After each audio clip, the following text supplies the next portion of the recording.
Bonjour, c'est Jules Lavie pour Code Source, le podcast d'actualité du Parisien.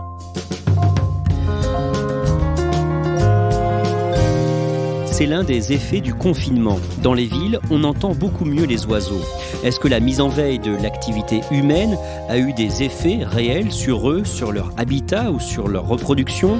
Pour essayer de répondre à ces questions, Code Source vous propose aujourd'hui une balade sonore au cœur de Paris avec Frédéric Mahler, ornithologue amateur, membre de la LPO, la Ligue pour la protection des oiseaux, au micro de Claudia Prolongeau.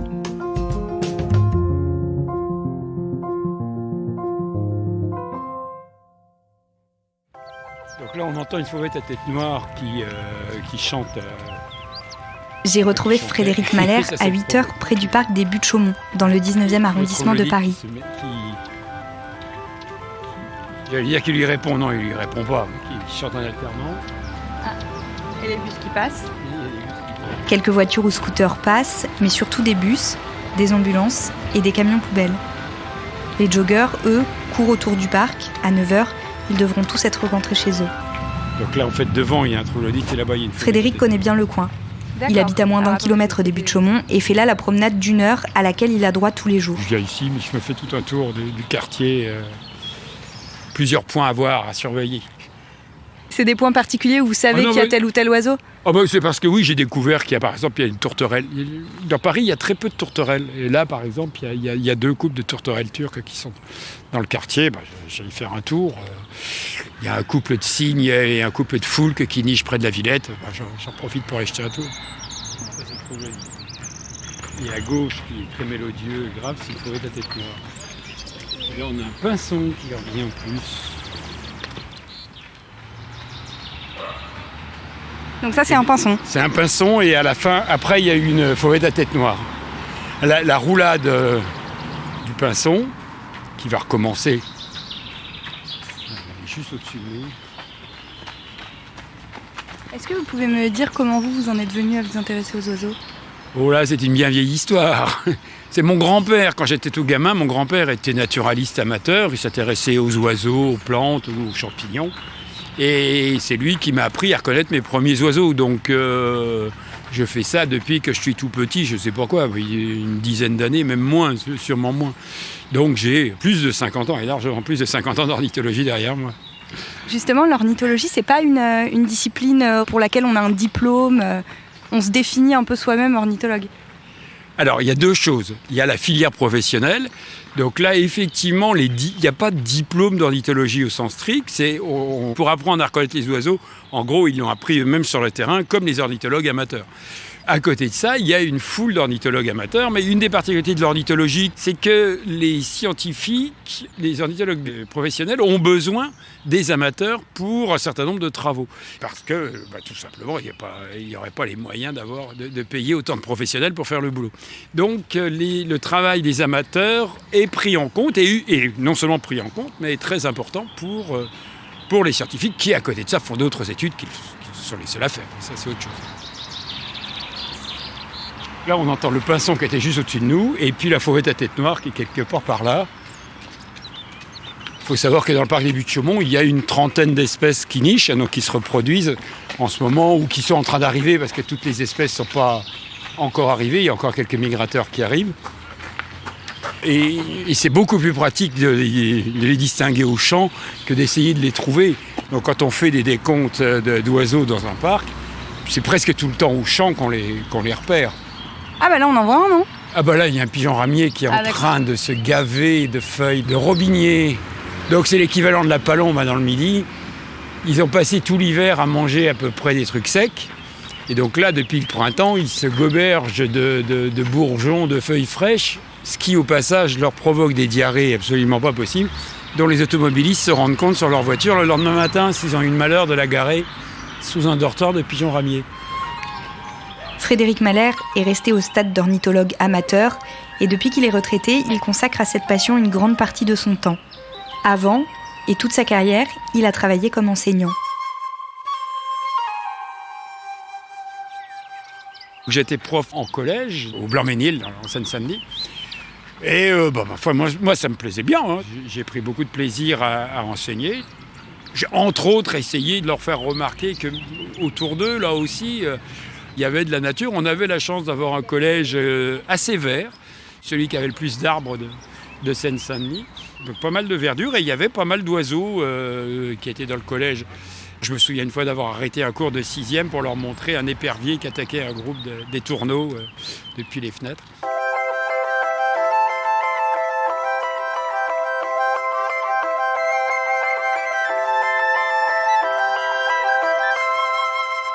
Vous pouvez m'expliquer la différence entre un chant et un cri d'oiseau ?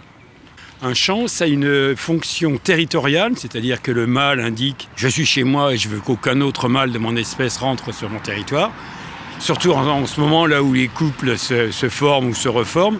Donc s'il y a une femelle qui passe, par contre, là, je veux bien. Donc c'est une définition fonctionnelle, c'est absolument pas en fonction du caractère joli ou pas joli du chant en question. Et je dis toujours, les corneilles chantent aussi, même si évidemment, ça n'a aucun caractère mélodieux, mais il y a ce même rôle. Alors le chant est bien développé chez les passereaux, donc en gros les petits oiseaux, qui eux ont développé beaucoup cette fonction de contact entre couples. Et donc c'est là qu'il y a les chants les plus variés, y compris les plus beaux. Mais certains sont très moches.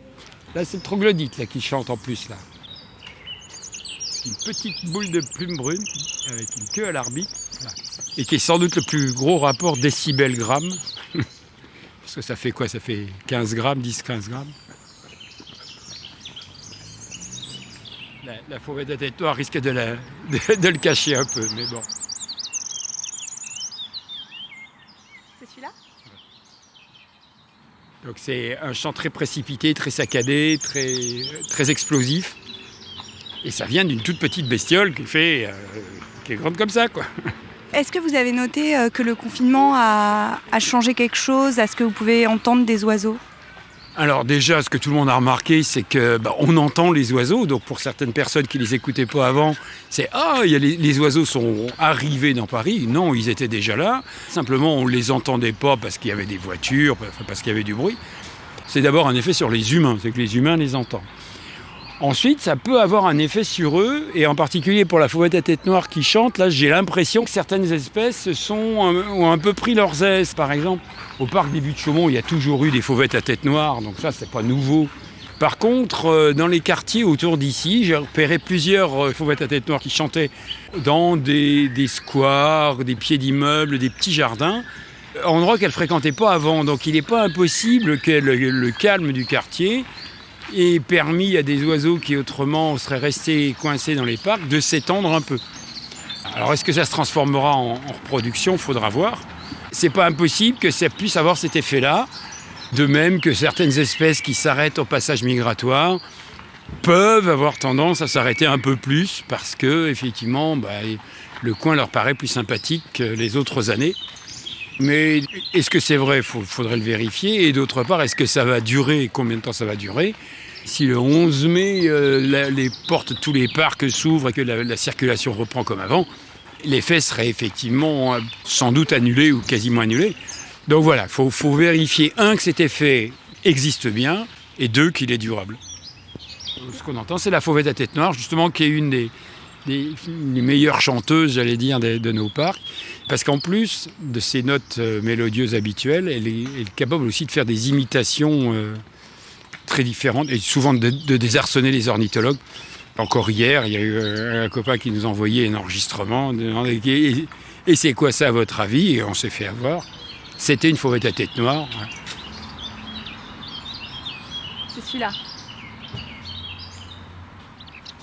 Voilà. Donc qui termine avec des belles notes chaudes, un petit peu à la manière d'un merle, enfin, un peu dans les tonalités des merles.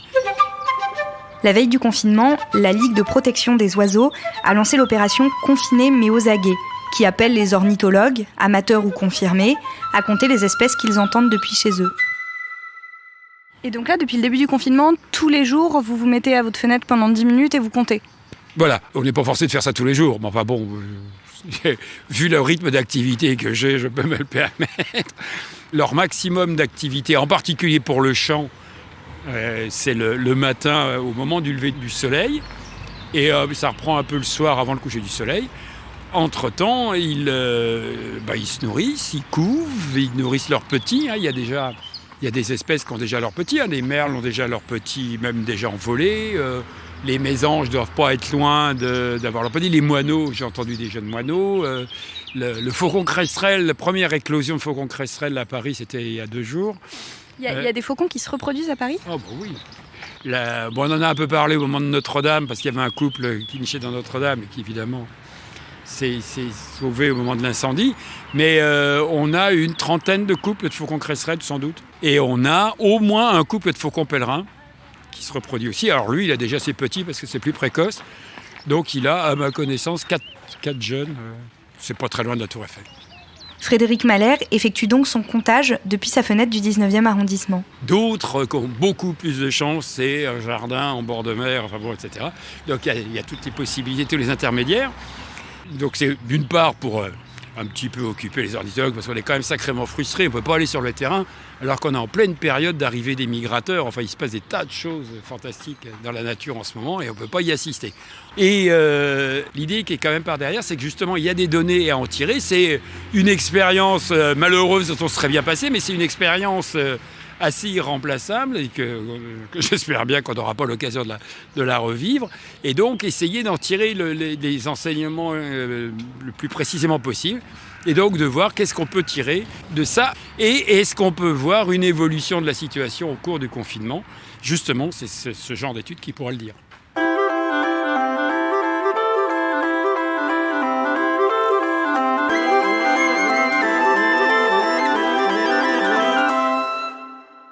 Qu'est-ce qui vous a surpris, vous ? Vous m'avez parlé d'oiseaux qui venaient se nicher à des endroits où vous ne les voyez pas d'habitude ? C'est pas qu'on les voyait pas d'habitude, ils n'arrivent pas dans des milieux invraisemblables. Enfin, il y a eu quelques scènes surprenantes, les canards filmés devant la Comédie Française, etc. Mais la fauvette à tête noire ou d'autres oiseaux du même genre qui étaient d'habitude cantonnés à leur milieu, j'allais dire optimum, là, les parcs, et qui, c'est une espèce qui se porte bien en ville. Il y a sans doute une crise du logement chez les fauvettes à tête noire à Paris, en tout cas. Et donc, elles ont tendance à occuper des milieux un petit peu moins optimum pour elles. Et donc, à apparaître dans des endroits, comme en bas de chez moi. J'ai effectivement une fauvette à tête noire qui chante depuis un mois. Enfin, elle était arrivée avant le confinement. Donc, là aussi, il ne faut pas tout mettre sur le compte du confinement. Cet oiseau-là, sans doute, serait venu de toute façon. Mais ce que je vois dans le secteur, dans d'autres endroits, il y a des bonnes chances que ce soit lié au confinement, effectivement. Vous, depuis votre fenêtre, du coup, vous en avez compté combien des espèces différentes depuis le début du confinement ? Hier, j'ai eu ma 20e espèce d'oiseau. Alors, ça peut sembler beaucoup, mais 20 espèces d'oiseaux en plus de 30 comptages de 10 minutes, donc c'est comme si j'étais resté plus de 5 heures, 5h20. C'est quand même pas beaucoup. Si j'habitais en banlieue, quartier résidentiel pavillonnaire, etc., je pense que ça serait arrivé quand même beaucoup plus, aux alentours de 40 espèces. Dans Paris, il niche pas mal d'espèces d'oiseaux. Sur 4 ans, on a trouvé à peu près les mêmes chiffres, c'est-à-dire une 60aine d'espèces d'oiseaux qui nichent, c'est-à-dire qui se reproduisent dans Paris. Intramuros, même sans compter les bois. On continue, voir si on en trouve d'autres ? Ah, nous avons un rouge-gorge, avec des notes très aiguës. Donc voilà. Comme son nom l'indique pas, en fait, sa gorge est orange, elle n'est pas rouge.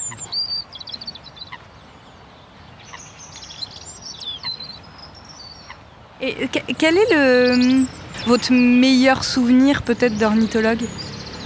Le meilleur souvenir d'ornithologue, c'est difficile, mais si on reste dans cette période-là, quand même, donc, dans mon kilomètre d'activité physique, j'ai les abords du parc de la Villette. Vers le 10 avril, je ne sais plus la date exacte, j'ai entendu un rossignol chanter. Donc le rossignol, c'est un oiseau migrateur qui ne niche pas dans Paris. Il était en train de remonter vers le nord et il s'est arrêté pour faire une pause.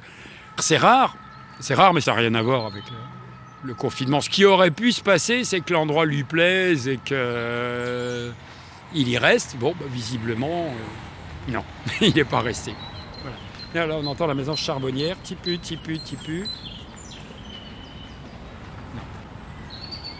Non. On a raté la mésange charbonnière.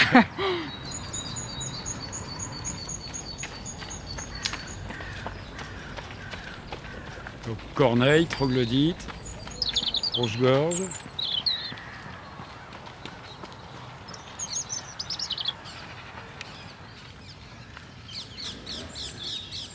perruche.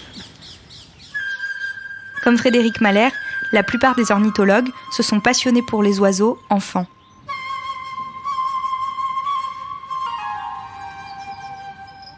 Je me souviens avoir fait la leçon quand j'avais 16 ans à un groupe d'étudiants en certificat de zoologie de l'université de Nancy et leurs professeurs, leur faire reconnaître des oiseaux. Et en fait, on est beaucoup d'ornithologues à avoir commencé à cet âge-là. Quand un gamin est passionné par une matière, il devient vite spécialiste de cette matière. Et effectivement, j'aime bien le début du livre Jurassic Park. Le héros, qui doit avoir 11 ou 12 ans, traîne son père au musée de Washington et lui explique qu'ils se sont trompés dans le squelette du brontosaure. Je ne sais plus si c'est un brontosaure, enfin du dinosaure qu'il a. Parce qu'il y a 47 vertèbres alors que le brontosaure en a 45 ou l'inverse. Enfin, je ne sais plus le chiffre, mais c'est une histoire comme ça. Et c'est le gosse qui a raison. Le père, évidemment, il n'y croit pas, mais c'est le gamin qui a raison. Tant qu'on est gosse, on peut se passionner et devenir vraiment excellent. Et effectivement, le problème qu'on a souvent avec les passions de jeunesse, c'est qu'il faut qu'elles passent l'adolescence. Parce qu'à ce moment-là, une autre passion arrive souvent et que ça change des priorités. Mais si on interroge les ornithologues, c'est assez marrant, c'est que ça ne change pas. Enfin, les jeunes ornithos, les trentenaires, ou les vieux de mon âge, on s'aperçoit qu'on est plein à avoir commencé à 10, 11, 12 ans. Donc c'est ça l'ornitho. Mais ce que je dis pour l'ornithologie est vrai pour d'autres passions, et le sport en est évidemment un exemple.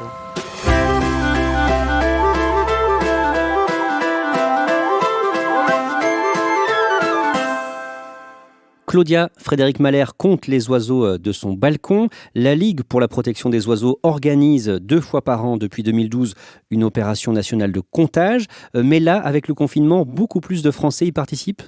Oui, normalement, c'est une opération qui mobilise jusqu'à 10 000 observateurs bénévoles. Et là, depuis le lancement au début du confinement, il y a 13 322 nouveaux contributeurs qui se sont inscrits sur la plateforme. À quel moment on saura vraiment si cette pandémie, si l'arrêt brutal de l'activité humaine aura eu un effet sur les oiseaux ? Alors, ce qui va déterminer ça, ce sont les opérations de comptage qui auront lieu l'année prochaine, puisque avec ces opérations, on saura s'il y a eu une augmentation des reproductions. Si c'est le cas, on pourra imaginer que c'est lié à cette baisse d'activité humaine. Mais bon, la Ligue de protection des oiseaux a quand même plutôt tendance à penser que ces quelques semaines de confinement ne vont pas tout changer. Et si vous voulez participer à ces opérations de comptage des oiseaux, il faut vous rendre sur le site oiseaudesjardins au pluriel.fr. Reportage signé Claudia Prolongeau. Merci à Frédéric Malher et à Karine Carbon-Brémond pour son aide. Code Source est le podcast d'actualité du Parisien, disponible chaque soir du lundi au vendredi. Si vous aimez Code Source, n'hésitez pas à nous le dire en mettant des petites étoiles et en vous abonnant sur votre application de podcast préférée comme Apple Podcast ou Podcast Addict. Cet épisode de Code Source a été produit par Stéphane Geneste, réalisation Julien Moncouquiol.